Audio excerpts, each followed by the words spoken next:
We'd especially like to thank our CFO's office for allowing us to host this presentation,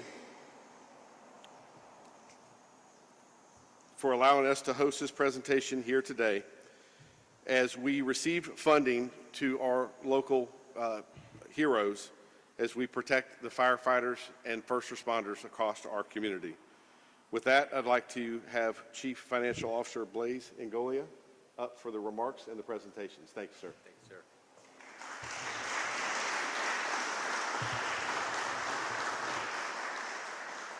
Thank you for that introduction. And before we start, I think you guys know just how much the first responders mean to me. I've always stood by your side in a lot of legislative fights, and I will tell you, as the CFO and the state fire marshal, it is an honor now to work alongside you guys. So guys, thank you for everything that you do.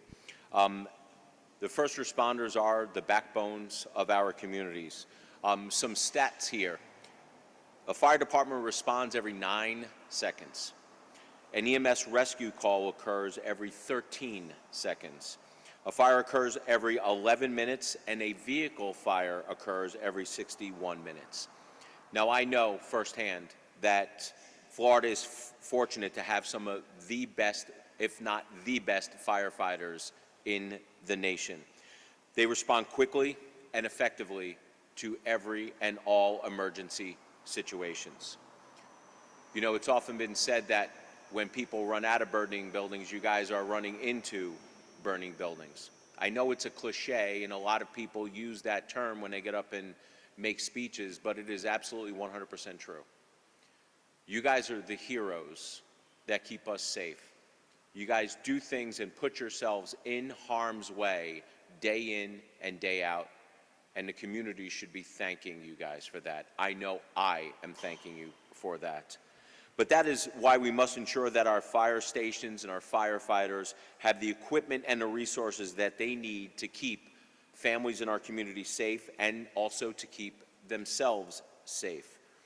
Now, unfortunately, firefighters have a higher risk of being diagnosed with cancer.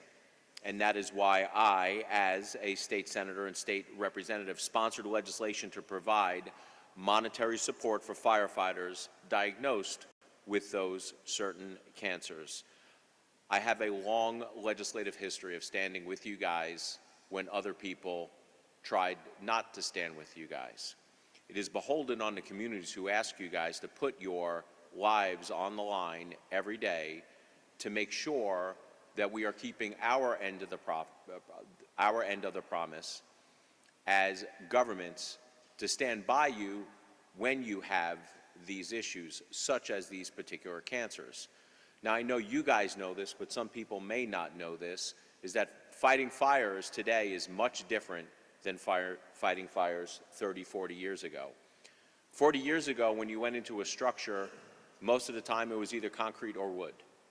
But today, those fires that you're fighting have petrochemicals, plastics, and a lot of that hazardous material is ingested either orally, you're breathing it in, or absorbed through the skin.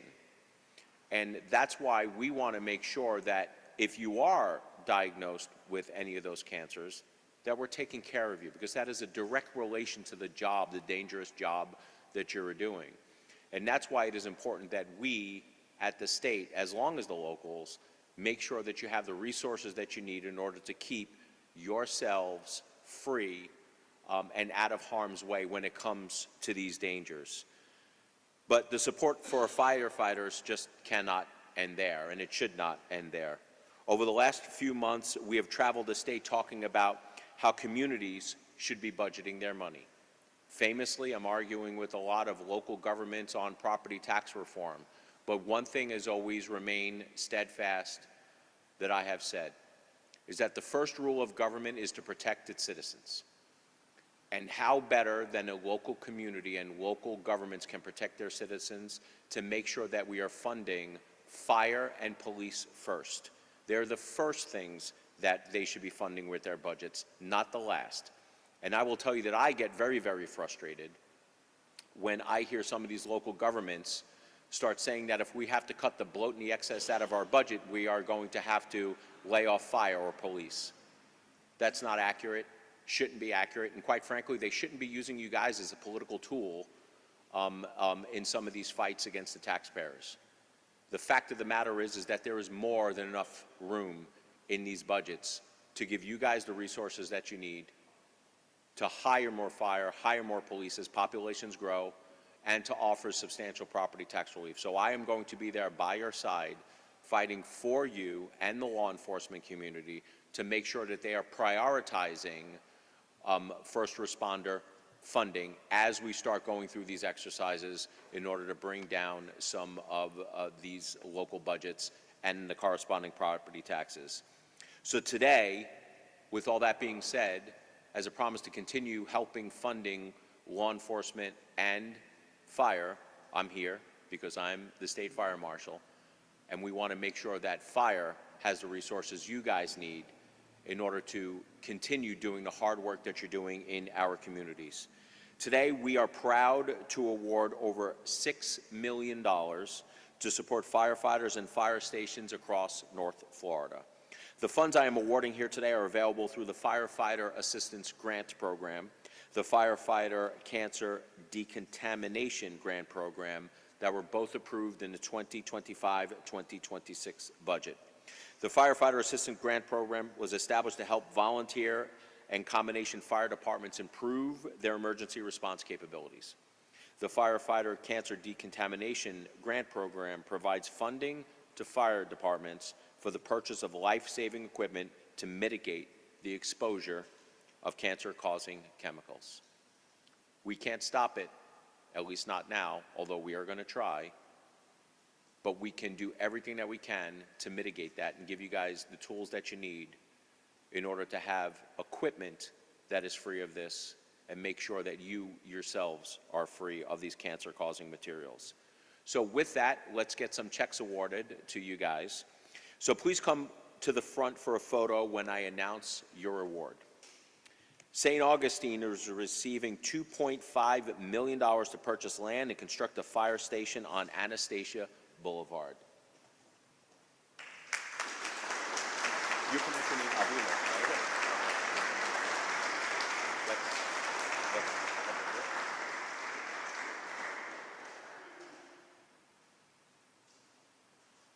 Good. Now you have to put that in the drive-through at the bank. I was just going to roll it. All right. Clay County is receiving $2 million to support the Clay County Public Safety Complex. Clay County.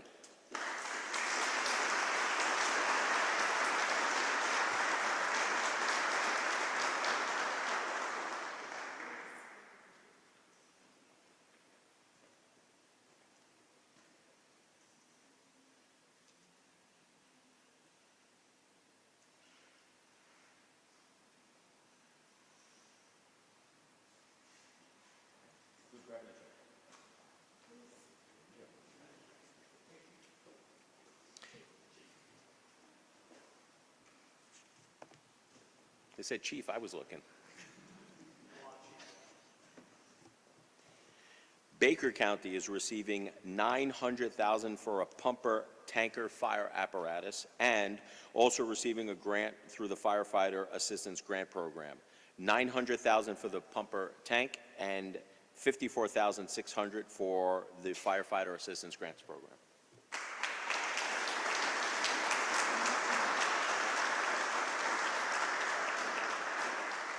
Since you're getting both checks, right? All right, let's. All right. Thank you. Thank you.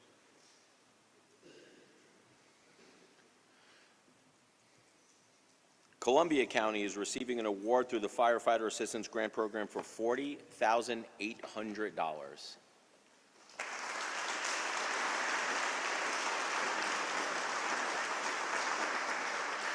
What are they feeding this guy? Oh my goodness. This check looks really small, man.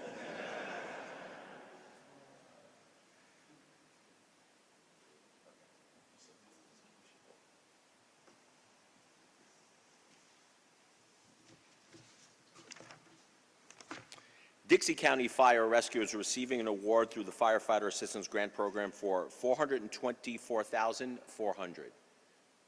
Dixie.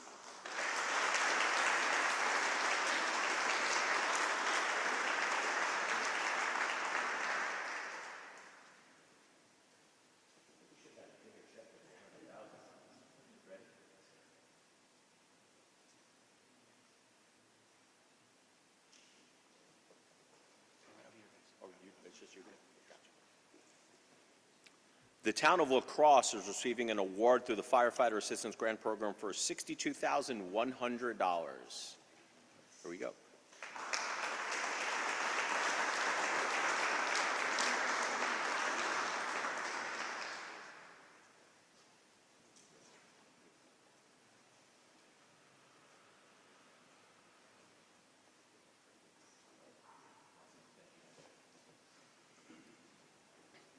Live Oak Fire Department is receiving an award through the Firefighter Assistance Grant Program for $57,700.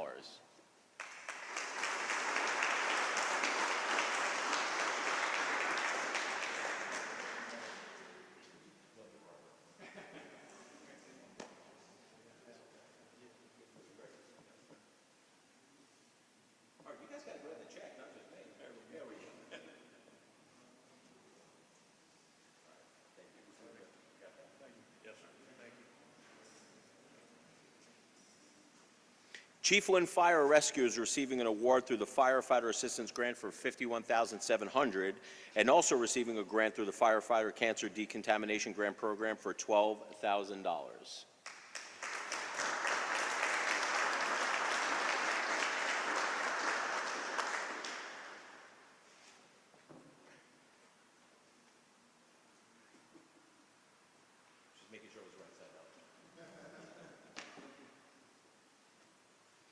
Alachua County Fire Rescue is receiving a grant through the Firefighter Cancer Decontamination Grant Program for $26,600.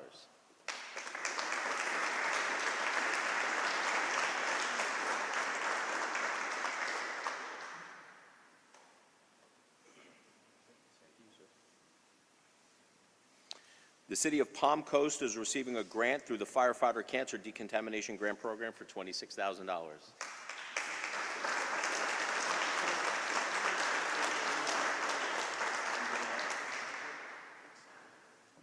I've known this guy for 20 years at least. Which way we go? Oh, where we go?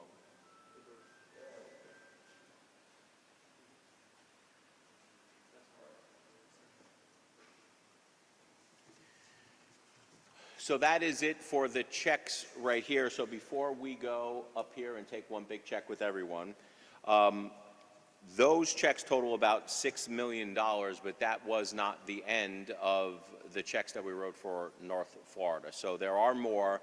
They were not able to be here today to pick up the checks, but we make sure that we get them money, and we thank them again for their service.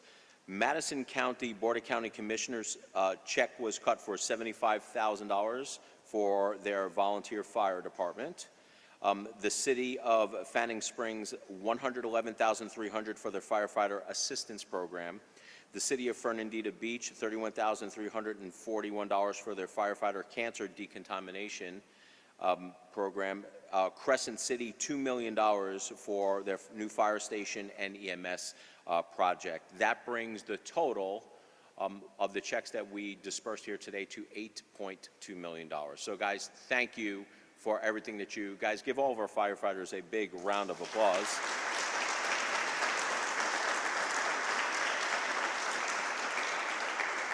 So before we introduce the speakers, let's get a group photo. Let's all pop up here.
Guys, another big round of applause for our hometown heroes.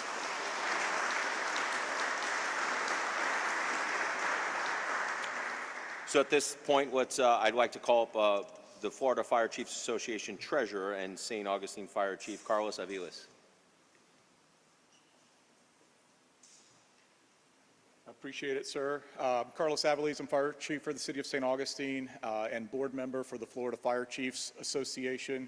So on behalf of our entire board of directors, our executive director, and our 3,500 members statewide, I just wanted to take a brief moment to acknowledge your steadfast leadership, not just in the CFO's office, but with Director Rice at the Division of the State Fire Marshal, and all of the support from our legislators across the state in helping advance firefighter health and safety. You know, the grants that you're seeing awarded here today do two things. One, they secure the health and safety of our first responders today, but they're also playing a very critical role in securing the infrastructure for the future of Florida's fire service. We're the third largest fire service in the nation. We are far and away the most elite group of firefighters in the nation. I would stack Florida's firefighters against anybody anywhere in the world.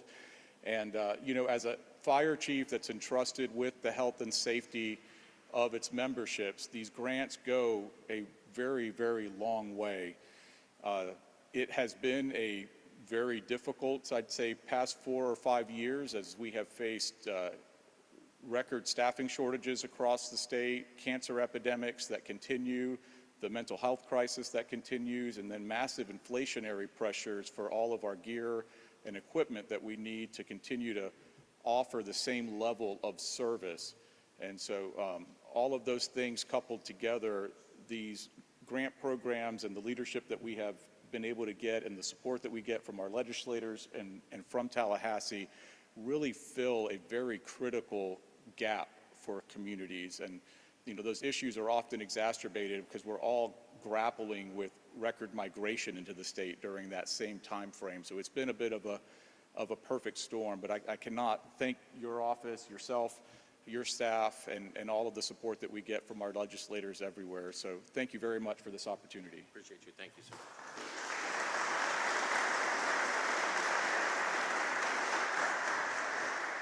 And now I get to call on my good friend, District Vice President for Florida Professional Firefighters, Randy Wise. Chief. Appreciate you, brother.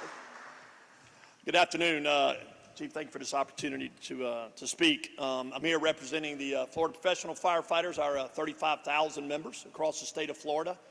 You know, being a firefighter has its risk, right? There's nobody in this room that doesn't understand that. But we didn't realize years ago the risks, some of the risks that we were taking that were unknown to everybody, and that's the cancer. You saw today the chief was able to hand out a lot of money, and I think what that does is recognize his priorities to our firefighters across the state of Florida of how much he cares. Now, I had the great opportunity as cancer legislation was pushing through. It started when the chief was in the House, ended up when he was in the Senate. We were able to have success at it. I had the great honor to sit in his office and talk to him about the issues that we have, and there was never a no that came out of his mouth. It was always absolutely, yes, this is important to me, and we need to get it done. And again, amongst lots of other friends that were out there, he was a large part of us to be able to have this occupational disease that we are all subject to recognized as something that we have to deal with. And obviously this support is very important. We know this is a priority his. We know it will continue. There are obviously money to help with decon, second sets of gear. You see some of the exhaust systems that are in here. They're extremely important. But also as it relates to, look, what we're trying to do is slow it down, right? All these things are able to hopefully curtail some of those issues or some of the cancers that we are getting. We're never going to get rid of all of it. And what is important is when you do get it, that the support is there. I will tell you in a private meeting that the chief said he'd be standing next to me in cities that don't stand up to what he talked about earlier is make public safety first. And I think he's proven that. He's promised me he'll be standing there in any of the cities in the state of Florida, again, to help battle some of the politics that play into it when you're talking about supporting public safety. So, Chief, thank you for this opportunity. Thank you for your support that you've always given us. Thanks. Thank you, sir.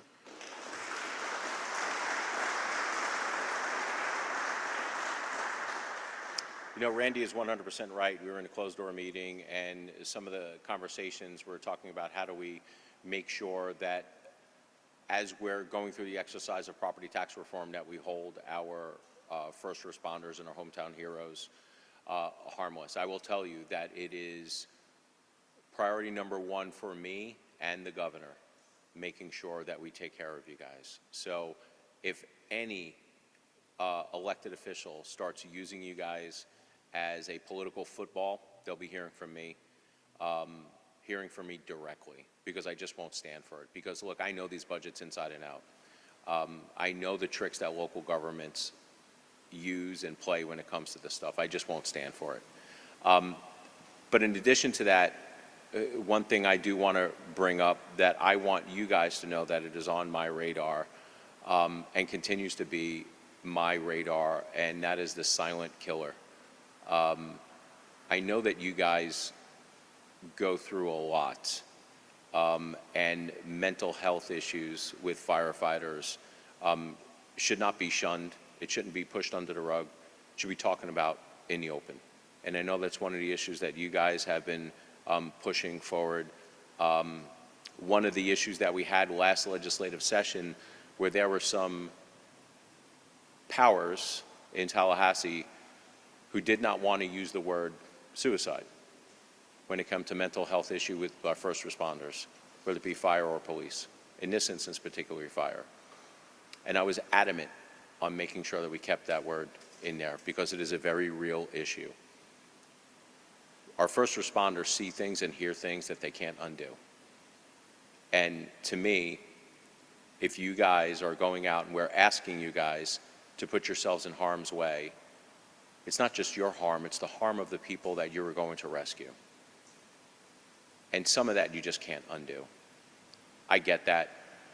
And we should be there to work alongside you side by side, acknowledge the issue, and do everything that we can possible to make sure that we mitigate that or possibly eliminate that.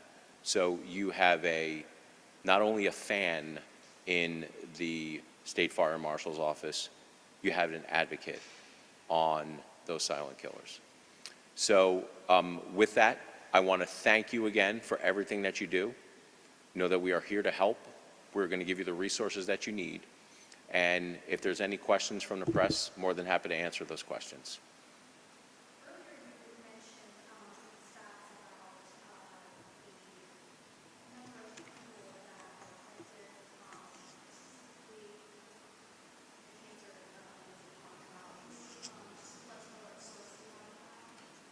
We didn't talk about cancer numbers. We were talking about EMS calls and stuff like that. Our office can get you specific numbers of that. I'm sure Florida Professional Firefighters has some of that data also. Between us or FPF or the fire chiefs, I'm sure we have all that information that we can get to you guys. Any other questions? Awesome. It's lunchtime. Let's go. Appreciate you guys. My door is always open to you guys anytime, day or night. Just reach out to me. I'm here to help. Thank you guys for everything that you do. Appreciate you.